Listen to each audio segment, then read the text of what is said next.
کل F I A cyber crime کی جو ٹیم ہے وہ عمران خان سے ملنے کے لیے گئی. بڑا پریشر تھا. انہوں نے کہا جی کہ عمران خان کو ڈرائیں گے، دھمکائیں گے، بہکائیں گے.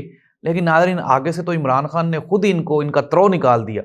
جب انہوں نے سوال پوچھا جی کہ آپ کا جو ٹویٹر اکاؤنٹ ہے وہ کون چلاتا ہے، تو عمران خان نے کہا کہ آپ مجھے یہ بتائیں کہ آپ کو اس سے کنسرن کیا ہے. پہلی بات یہ ہے کہ آپ جائیں اور سوال نامہ لکھ کے لائیں.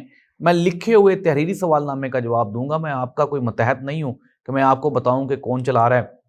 پریشر ڈالا گیا کہ جی کیا آپ کا جو ٹویٹر اکاؤنٹ ہے وہ اسرائیل سے یا کوئی ملک دشمن ایجنسیاں کنٹرول کرتی ہیں. تو عمران خان نے اس کے جواب میں کہا کہ اسرائیل یا ملک دشمن ایجنسیاں کن کے ساتھ ہیں اور وہ کن کو کنٹرول کرتی ہیں یہ آپ بھی جانتے ہیں اور میں بھی جانتا ہوں.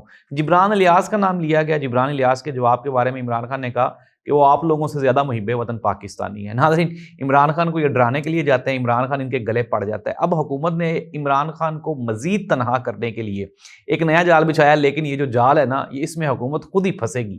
اور اس کی سب سے بڑی وجہ یہ ہے کہ ابھی تک آپ یہ امیجن کریں کہ 3 سال ہو گئے عمران خان کی تصویر باہر نہیں آئی. اب جب عمران خان لائیو آئیں گے تو پھر اس کے بعد جو اس ملک میں، اس قوم میں اور یہ جو پاکستان تحریک انصاف کے ووٹر سپورٹر ہیں ان میں جو ایک نئی لہر، ایک نیا جذبہ پیدا ہوگا، پھر اس کو کون روکے گا.